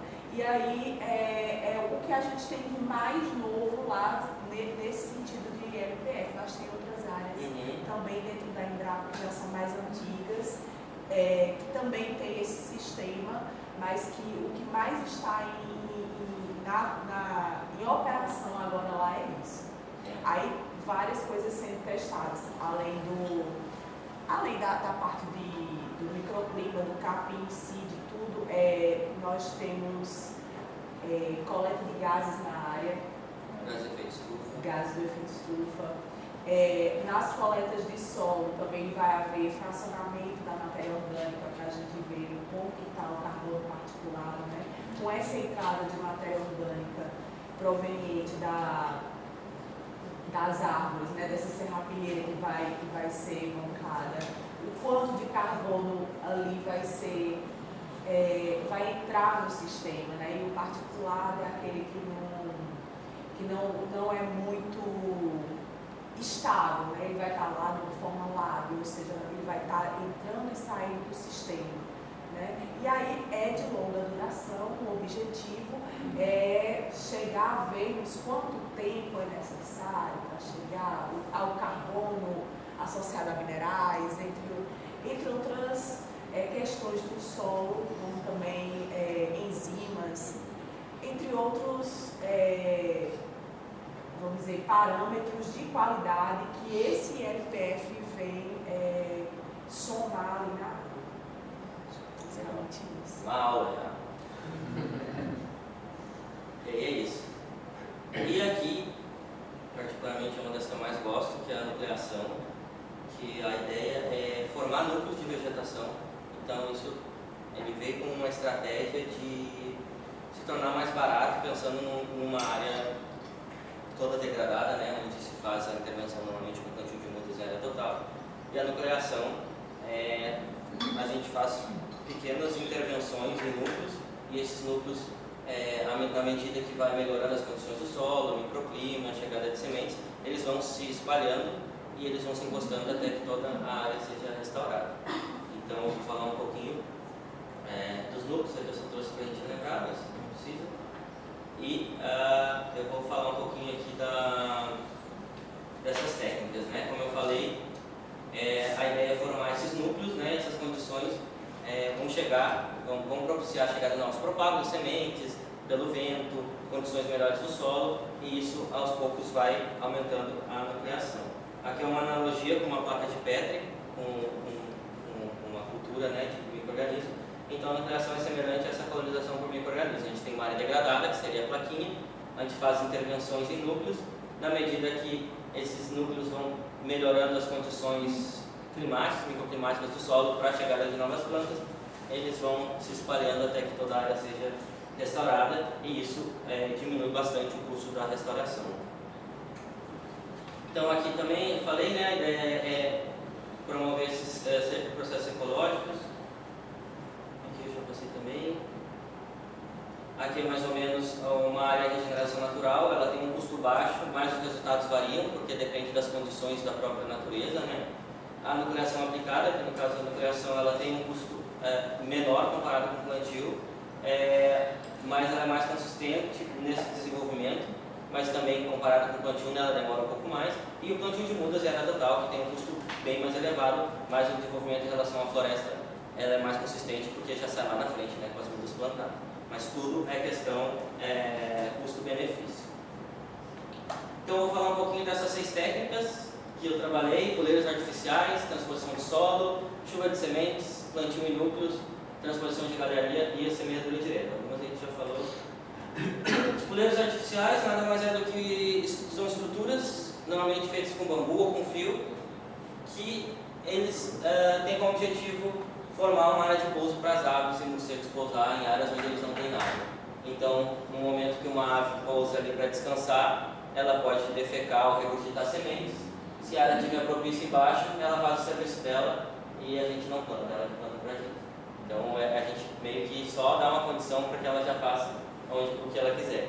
Então, essa primeira foto foi no meu TCC, lá na Embrapa Clima Temperado, em Pelotas, que a gente avaliou quais as espécies de plantas, quais as espécies de aves pousavam, eram dispersoras de sementes, e quais as sementes elas estavam esqueci a palavra, dispersando. Obrigado. É por isso aquela tendinha ali, você poder coletar depois. 1 metro quadrado, e a cada 15 dias a gente ia ali, tirava os cocôzinhos e tudo, e ia pro laboratório separar. Mas no caso ali, a foto não dá pra ver, mas o poleiro tá bem. O poleiro tá bem no meio. Porque na foto... o poleiro tá bem no meio. Era 1 metro quadrado e o poleiro tinha 1 metro de cada haste. Mas pode ser feito com fio, pode ser feito com resto de árvore, pode ser feito com o que quiser. Mas a ideia é essa. E aqui eu trouxe uma informação de por que usa isso, né? Em florestas tropicais, a dispersão por isoporia, né, no geral, não só as aves, é responsável de 60% a 90% da dispersão de espécies. Então é muita coisa. Você tinha algum estudo prévio para saber quais eram as espécies de aves? Não, aí eu ficava assim. Não tinha nada. Eu sabia por conhecer, eu já tinha observado e tal. Mas cada espécie prefere uma certa... Não, mas o meu foi só aquele primeiro, porque as outras duas foram de outros trabalhos. O meu foi só, todos foram assim. Porque eu testei diferentes distâncias do fragmento florestal, para ver se ia mudar a comunidade, se elas iam um pouco mais, se elas iam... Você ficou observando todas as distâncias? Sim. Digo, as espécies de aves. Para você chegar no monitorar, por exemplo, assim, dependendo da técnica que vocês aplicam, se vai atrair mais aves? Sim. Tipo, Essa aí a gente só testou esse tipo de puleiro. Aí no meu doutorado eu testei 2 tipos. Eu testei assim, esse que parece uma antena, e o minhoca aqui embaixo. E agora eu estou trabalhando para ver se a comunidade mudou e tal. Mas normalmente eu Aquela madeira que tinha ontem lá, para esse coletão. Tem uma madeira lá. Não era Tinha o pessoal caminhando assim. acho que não. O pessoal caminhando assim. O pessoal caminhando Mas assim. era um negócio desse tamanho, subiu ali. Não. Subiu a dura, mas dava para caminhar em cima daquela. Eu não sei o nome de telhado, mas era intermediário, aquelas maiores e nas telhas tem uma mais fininha que pega, tem uma próxima, ela tem 3 pessoas. É para a pessoa caminhar. Não, acho que porque o que ele explicou era o pessoal caminhar ali para fazer manutenção. Aí pode ser. Mas não era a gente também. Não era gente não. Não, era o pessoal. Faz sentido. Era para manutenção. Aí a ideia é, a nucleação também é um mundo à parte, você pode pensar um monte de coisa. Teve trabalho já que já botou trepadeira para atrair outros animais, principalmente morcego, que também dispersou. O morcego gosta de lugar, né, mais escuro, então já plantaram trepadeiras. Então esse aqui foi um trabalho que a gente fez uma consultoria ambiental lá no Rio Grande do Sul, que a gente fez esse minhoca, que a gente chama, e a gente deixou um pouco os bambus justamente para ter mais áreas de pouso. Essa área a gente preparou toda embaixo. Desculpa, outra pergunta. Já essa técnica ela tem uma aplicação mais frequente, vou chamar aqui assim, na franja da mata nativa? Ela se usa em tudo. Isoladamente mesmo? Se usa em tudo. Porque a ideia aqui é numa área onde não tem nada de árvore para eles pousar, ter uma estrutura. Para eles descansar, passar de um lugar para outro, forragear, né? Porque tem muitas aves que comem insetos e frutos também, né? As omnívoras. Fica movimentando ou pode? Não, fica fixa. Mas a gente bota várias. Mas aí, no caso, tem alguma coisa, tipo, uma taxa maior de sucesso, porque você falou que seu doutorado você fez bem relativamente próximo à mata nativa. E aí tem acompanhamento de taxa de sucesso quando essa proximidade não é tão grande, né? Tem, mas não, até pelo meu trabalho, até 50 metros não teve diferença. Mas teve trabalhos que já mostrou. Mas é muito específico, assim, tem áreas que muda, tem áreas que não. Já teve trabalho de 200 metros, já mudou. Então depende muito de vários fatores, assim, não tem como bater um martelo, sabe? Depende de toda a paisagem, assim, de todo o entorno. Mas se usa em vários locais. A ideia é exatamente essa, é ter uma estrutura para as aves pousar e elas trazerem as sementes. Então a ideia é essa aqui, né? Tem a árvore, a ave vai na árvore, se alimenta. Aquela foto ali é dos puleiros lá, foi o que tirei, aquela do casal de suriri. Aí o suriri, que foi um que mais apareceu lá cagando semente. E depois cai no solo, se tiver propício, ela vira... Thales. Oi. Bom dia, com licença. Bom dia. Tem algum material que vocês observaram que seja preferido assim, pelas aves? Cara, eles usam... Todos os trabalhos que eu fiz sempre teve muito bicho. Mas tem um material assim, tipo bambu, eles preferem? Os que eu vi foram bambu, eles preferem bambu, por exemplo, eu já vi trabalho com fio, que nem cerca, né? Por isso que a cerca, o mandacaru quando for na cerca é por causa disso aí. Por causa da ave que vai ali e ela carga a semente. Então exatamente, a cerca é um poleiro artificial natural. Vocês começaram a observar, todas as cercas tem um monte de planta. E aí, comparado com fio, o bambu é melhor. Mas tem vários tipos. Aí aquele que botaram um monte de trepadeira foi muito a pomba. A pomba gosta de lugar assim, fazia ninho e tudo. Então depende do que tu quer, assim. Qual grupo, né? Aí aqui é um pouquinho as sementes, a gente coletava. Aqui os cocozinhos. Aqui o roxinho tem uma planta que tem aqui, a gente chama de Maria Preta, é um arbustinho que tem uma Maria Pretinha, tem um Solanum americano. Ali deve ter umas 500 sementes, só naquele roxo. E do lado é uma figueira, que é a semente menor, né? Deve ter umas 2.000 sementes. Aí a gente ia pro laboratório e contava um por um. Contava por um. Trabalho de médico. Mas aí tá, você não foi piadíssimo, como é que é o seu doutorado? Assim,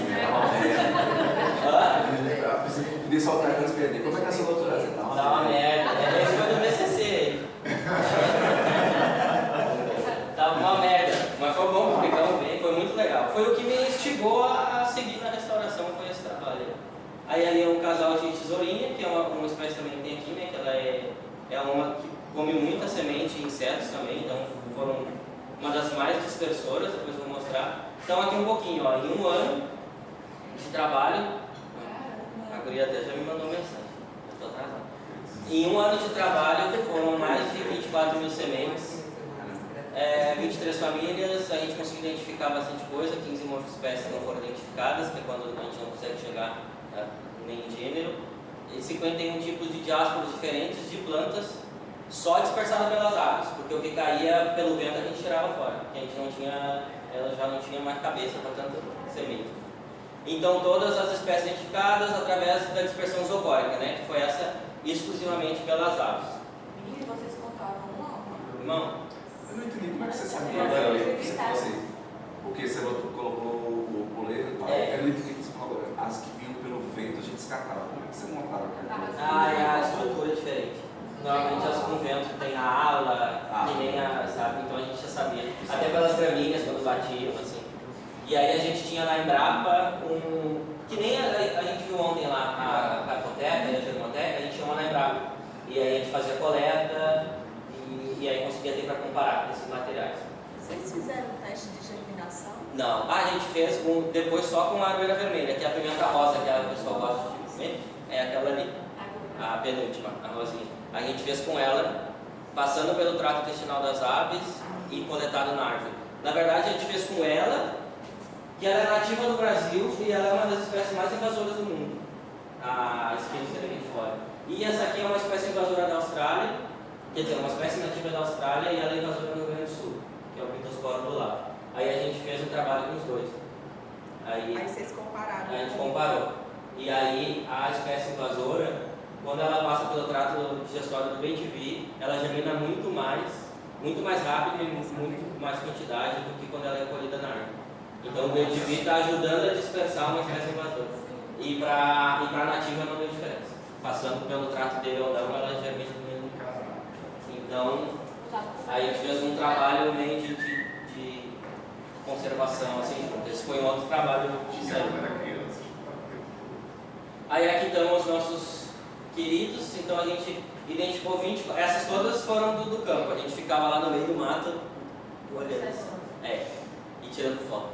Aí foram 24 espécies e essas 10, pela literatura, foram consideradas potenciais dispersores. Então tem o Kirapira, que é o ano branco, que tem aqui também, o Tico-Tico, o Colaptes é o pica-pau do campo, Sabiapoca, Sabia laranjeira, aqui é o Peitica, Iré, Bem-te-vi, que tem aqui, Suriri, tem também, e o Tirano Savana é o tesourinho. Então todas essas são espécies onívoras, ou seja, elas se alimentam tanto de plantas, né, de frutas e sementes, quanto de insetos. Ou carnívora, que nem o Pirani. Oi. Bom dia. Bom dia. É bem interessante seu trabalho, sua pesquisa. E a gente vai entender, né, a importância de ter acesso a essas informações que são naturais, são aí na natureza, mas que a gente não tem a certeza de como que funciona. Né? Sim. Aí nesse caso você coletou as fezes dos animais para ter esse resultado, né? Saber quantas espécies, quais e tal. Num processo de, qual o nome ali? Nucleação? Essas estruturas elas podem ser aplicadas no campo e deixar sem aparar para que a regeneração realmente aconteça e o ser humano entra ali só no processo de manejo, né? Qual a proposta é que ela fique por si só? Não, a ideia é essa, porque para a planta virar, né, uma árvore é muito difícil para a semente, né? Ela cai, a formiga carrega, tem a dessecação. Então a ideia é a gente montar as estruturas e montar um sítio, um berço para que ela tenha condições. Então a gente, por exemplo, aqui na Caatinga, que eu quero testar também, seria revolver o solo ali um pouco, botar uma palhada, alguma coisa que consiga conservar um pouco da água, né?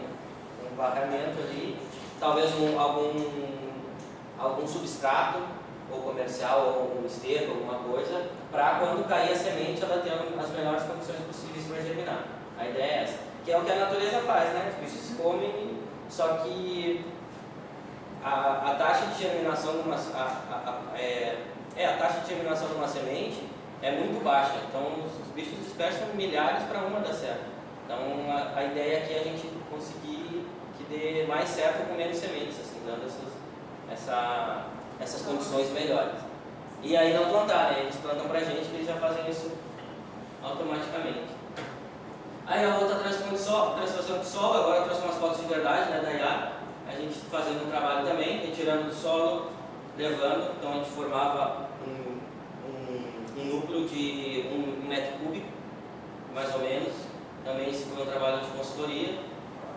Então a ideia é essa, começa né, no mato, no fragmento, coleta, a gente botou dentro de uma caixa. Ali na minha mão, aquela parte branca são os fungos de raiz e coisa, então a quantidade é muito grande de micro-organismos. A terceira foto, só a parte da serrapilheira, a gente levando para a área, preparou a área e no fim ficou assim. E aí, ao longo do tempo, a gente ficou avaliando. Outra que eu acho sensacional, que eu conheci num trabalho, e eu gostaria também de testar, é exatamente a transposição do solo, só que antes de levar direto para o campo, eles levam para uma casa de vegetação e fazem uns tapetes. E eu achei muito legal, porque dá mais chance de dar certo depois, né? Porque já está mais estruturado. Então eles coletavam eles coletam isso tudo no solo, aí levam para a casa de vegetação, aí botam em bandejas e eles chamam de tapete de plantas. E aí depois que já está estruturado, eles tiram essa leiva aí, e aí plantam em núcleos. Então eu achei interessante, como se fosse um update da outra técnica, sabe? É aquela coisa, eu gosto da nucleação por causa disso. Tu pensa e as loucuras tudo pode testar. Fica à vontade. Aí eles testaram o tamanho de núcleo e tal. Esse aí foi feito na Colômbia, esse trabalho. Muito legal. Chuva de sementes, também bem simples. A ideia aqui existe um esforço de coletar sementes, como aqui na foto à esquerda, né? Um monte de gente e tal. Mas a gente pode coletar sementes de forma passiva. É instalar coletores de sementes dentro do mato ou em plantas, em árvores que a gente gostaria de ter. Deixa lá e vai pegando ao longo do tempo. Vai lá coletando, e é legal que tu pode coletar tanto as sementes quanto a serrapilheira. Então já vem a matéria orgânica junto. E aí, ou a gente pode levar esse material da coleta de sementes já para a área degradada, ou para um viveiro para fazer muda, ou separar isso, pode ser uma coleta para a produção de mudas, para venda, ou fazer direto isso e aportando isso também, não precisa ser só uma vez, né? Faz uma transposição de solo, aí deixa lá a chuva de sementes e vai a cada um mês botando lá, aportando isso na área a ser degradada. Então é uma técnica bem legal, também não é tão trabalhosa, como se fosse uma coleta passiva aí de sementes e de serrapilheira. Esse também foi no TCC, a gente botou dentro do mato para comparar o mato com o externo. Aqui mais um pouquinho a gente pode usar também os próprios puleiros como uma área de coletar semente, né? Então aqui a ideia era essa. Depois a gente pensou, imagina se tivesse um viveiro alguma coisa, eu podia usar os puleiros artificiais para coletar as sementes para fazer as mudas, porque as plantas já estão caindo ali, e às vezes até umas com uma germinação melhor ainda, né? Porque passam pelo trato intestinal, quebra a dormência, etc. Então aqui, essa quantidade de 1 metro quadrado em 15 dias. Então isso aí é tudo semente. Aí deve ter umas 10 espécies. Então é muita semente que cai, eles se alimentam muito. Tem épocas, principalmente de reprodução, e dessas espécies que são sazonais, são migratórias, que nem o suriri, o branco-sul e a tesourinha, eles comem muito. Eles estavam sempre cagando no puleiro, o dia todo. E o plantio em núcleos, que também nada mais é do que um plantio de mudas, só que de forma adensada. Ao invés de plantar numa área total, tu planta em núcleos pequenos, e a ideia aqui é que se forme esse microclima o mais rápido possível, para as plantas se juntando, para as aves ali pousar também, defecar, pode usar até o tutor, mas para as condições do solo melhorar, né? Esse ambiente melhorar para elas e elas conseguirem se ajudar ali. A ideia aqui, como o professor falou, é usar plantas de crescimento rápido e crescimento lento. Então no meio a gente usa uma planta de crescimento mais lento, precisa de sombra, e dos lados plantas de crescimento mais rápido, porque elas vão crescer mais rápido e vão sombrear. E a distância do núcleo? A distância, isso tudo depende da tamanho da área, depende do que tu quer. Tem uma foto ali que eu vou mostrar, que é um núcleo de, sei lá, 7 hectares, eu acho que foi feito numa área gigantesca. Então os núcleos depende de tudo. E o arranjo também. Esse arranjo aí em X ou em cruz, ele foi criado lá na década de 70 pelo Anderson, que até chamou até hoje núcleos de Anderson. Mas existem várias maneiras, pode pensar o que tu quiser, como tu quiser, as plantas que tu quiser. Quer botar uma fixadora de nitrogênio, outras na volta, só frutífera. Aí existem trabalhos e tu pode pensar no arranjo que tu quiser, no esforço, quantidade de mudas. Então eu usei o clássico no meu trabalho, mas pode ter várias maneiras.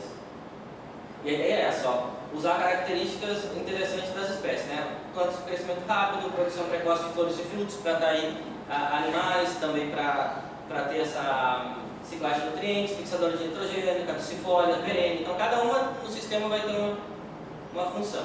Olha aqui, esse aqui é um núcleo, são 42 hexágonos em 7 hectares. Então isso era um núcleo de vegetação, só que é um núcleo em tamanho gigantesco, sabe? Então a gente saiu de 1 metro para ir para um núcleo de 271 plantas. Então tudo depende da escala. Esse foi feito na Costa Rica, esse plantio. Semeadura direta em núcleo, já falei. Ali sou eu como bolsista, trepado nas costas do orientador, coletando semente.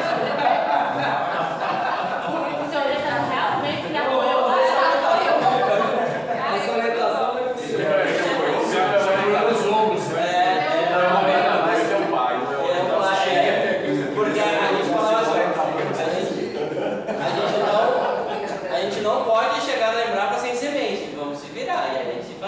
Aí eu lá, trepado na árvore lá, se o pessoal da, como é que é, da segurança do trabalho ver, já era. Se der um jeito na coluna aí do orientador.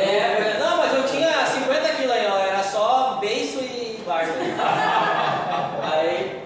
aí a gente coletando, né, na beira da estrada, uma coleta mais fácil, ali o podão faltou altura, tive que subir nas costas do Ernestino, que é pesquisador lá da Embrapa, e eu não Os ombros, subi nos ombros. Subi no ombro, Então, a semeadura direta, primeira parte de coletar semente, pode ser feito, como eu falei, a lanço, com maquinário ou em conjunto, então, em área total ou em núcleos. Aqui um passo a passo, a gente preparando a área, as sementes a gente tinha coletado, algumas compradas, outras coletadas, a gente preparou uma área de 1 metro quadrado, isso foi durante a pandemia, lá no Rio Grande do Sul. Depois a gente semeando ali as sementes, né, no solo, e depois a gente tapando elas, porque claro tem que tapar. Então a ideia aqui foi fazer uma semeadura em núcleos também. Aqui mais algumas fotos, a gente trabalhando lá também, aqui a pesquisadora da Embrapa, fazendo também com mulch, né, e ali com plantas de cobertura. Aqui mais algumas técnicas de estratégias para as plantas, principalmente a palhada. Está acabando. Tá. Essa transposição de galerias também é uma que é super eficiente e nada mais é do que amontoar um monte de galho que se tem para fazer de novo esse microclima propício para germinação, para reter umidade, para trazer animais, por exemplo, roedores, estocadores de semente, para trazer a fauna, melhorar as condições de micro-organismos do solo, a decomposição das plantas, desses galhos. Então a gente faz um amontoado de galho e o que a gente fez, que deu muito certo, foi fazer o plantio de sementes com os galhos em cima. E deu muito certo. Foi muito melhor do que fazer só a semeadura e só a galharia. Então aqui, e pode ser feito também em escala pequena ou escala grande. Isso aqui é numa área de mineração. Então eles fizeram com a cavadeira um monte de buracos, né, para captação de água, botaram um monte e aí depois de um tempo já estava tudo vindo por conta. Tanto até os galhos brotando, ou a planta, o próprio solo. E aqui a nossa transposição de galharia com semeadura direta, isso aqui é tudo já a semente de planta nativa crescendo no meio da galharia. Então qualquer condição já melhorou, principalmente condição de umidade. E aí, como eu falei, a nucleação é uma caixa de Pandora, pode pensar um monte de coisa. Já teve trabalho que botou fruta para atrair aves, já teve trabalho que nem lá embaixo que eu mostrei agora a foto original, que botou trepadeira, botou uma epopeia. E aqui é mais ou menos um dos nossos modelos que a gente fez lá testando, são diferentes técnicas dentro de um grande bloco, né? A gente testou aqui a galharia com semente, galharia sem semente, transposição de galharia. Aqui a gente fez plantio de muda, aqui a gente fez um plantio só com estaquia, com essas espécies não deu certo, mas dá para ser também com estaquia, não precisa ser por muda nem por semente. Aqui o poder artificial e aqui a transposição de solo. Aqui é a semeadura direta só e aqui é o plantio de muda. Então a gente testou isso tudo com uma empresa de energia lá no norte do Rio Grande do Sul. Aqui mostrando que não é só no campo das ideias, né? Tem os artigos também que mostram que dá certo. Então, só passando aqui rapidinho, que a ideia da nucleação é essa ênfase nesses processos, imitar o que a natureza faz. Esse aqui é bem legal, que foi feito comparando a restauração passiva, a nucleação e plantio de mudas no Paraná. Então, mostra que a nucleação foi melhor para algum grupo de plantas, para outros não. Então, é isso. Não se usa só uma coisa, né? Tem que usar várias coisas diferentes para ter um resultado melhor. E é isso, a ideia da nucleação são técnicas mais baratas, pode ser feito com resíduo, com pouca mão de obra qualificada, relacionado com as interações ecológicas, acelera o processo natural e a chegada de novos propagos da paisagem. E a ideia é que fique isso aí, né? Uma mix de coisas no campo, testando e trazendo a biodiversidade de volta. Tem um videozinho nosso que explica isso, a gente fez lá em Pelotas, mostra todas aquelas técnicas, tanto dos puleiros lá, tá tudo no YouTube, só todas as técnicas de criação. Se alguém estiver interessado, tem lá mostrando as técnicas e a gente falando e etc. E é isso, gente. Eu agradeço demais. Desculpa aí se eu falei muito, mas estou empolgado. É a minha primeira palestra como pesquisador, então estou muito feliz. Obrigado.